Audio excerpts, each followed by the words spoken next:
Hi everyone, Tracy DW here. I was driving into Watford on a beautiful, sunny early evening in July, and as I drew closer to home, I turned into one particular road and was amazed at what I saw. The Union Jack adorned every lamppost, and the flag of St George was displayed as bunting on several houses. There were even red crosses painted on the mini roundabouts.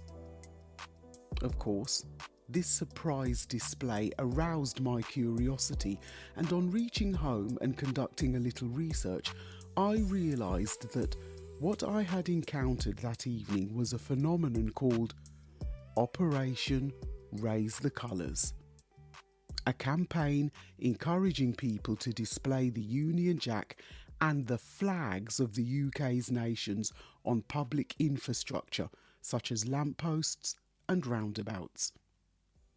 Supporters of the phenomenon say it is just patriotism, but critics argue that there are far-right connections and the risk of symbols being used to intimidate or exclude.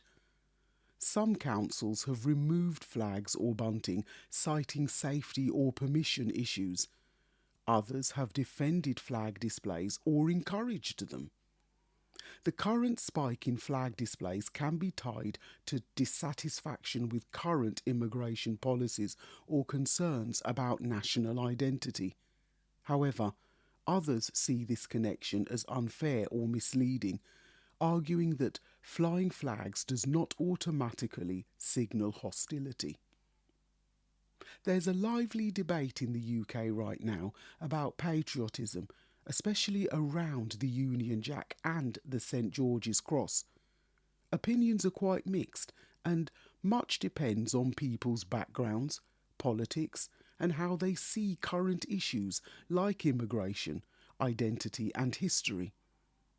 At the heart of this debate lies the search for clarity about what British people associate the Union Jack with and what national symbols mean in a changing society. Is the flag a symbol of pride, patriotism, democracy and tolerance? Or does the flag have mainly negative connotations, such as with racism and extremism? Several events, campaigns and research data are bringing these debates into sharp relief. A More in Common poll, September 2025, found that 58% of Britons say that we should display more Union Jack and St George's Cross flags on public utilities. Data not only reveals these perspectives but also factors which affect them. In terms of geographical factors, Scots, Welsh and Northern Irish citizens have different histories and relationships to symbols of the UK. When it comes to factors of political alignment, voters for Conservative or Reform UK tend to be more in favour of broad flag displays and more likely to view the Union Jack positively in public life. Labour, Lib Dem and Green voters tend to be more cautious or more likely to see risk in how flags are used. While factors such as class and social identity may also influence views on residential street flags, people from immigrant or minority communities sometimes have more ambivalent or critical views. Here, an individual's culture and immigration background can be a factor in whether or not symbols are being used in unifying, divisive, or exclusionary ways. A recent YouGov poll indicated that around 80% of English, Scottish and Welsh citizens associate the Union Jack with the monarchy, the armed forces and, more notably, with the British Empire.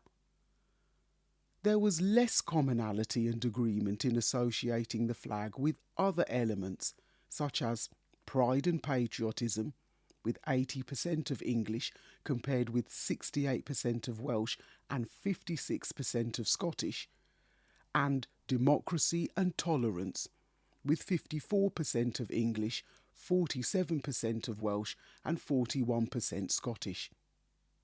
What is prominent was the association of the flag with racism and extremism was uniformly low across the sample that participated.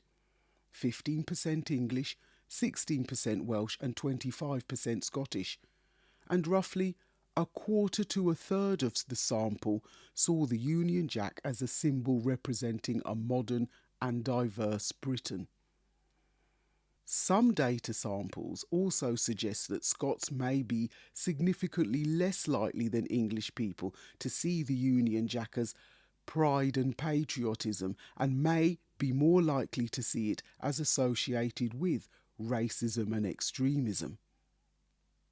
There has also been research data exploring views on patriotism according to age. In England, younger people are much less likely to say that they are proud of being English, with only 45% for the 18 to 24s versus 72% for the over 65s. And among 18 to 24-year-olds overall, only 50% describe themselves as very patriotic, while this rises to 49% for those who are over 60.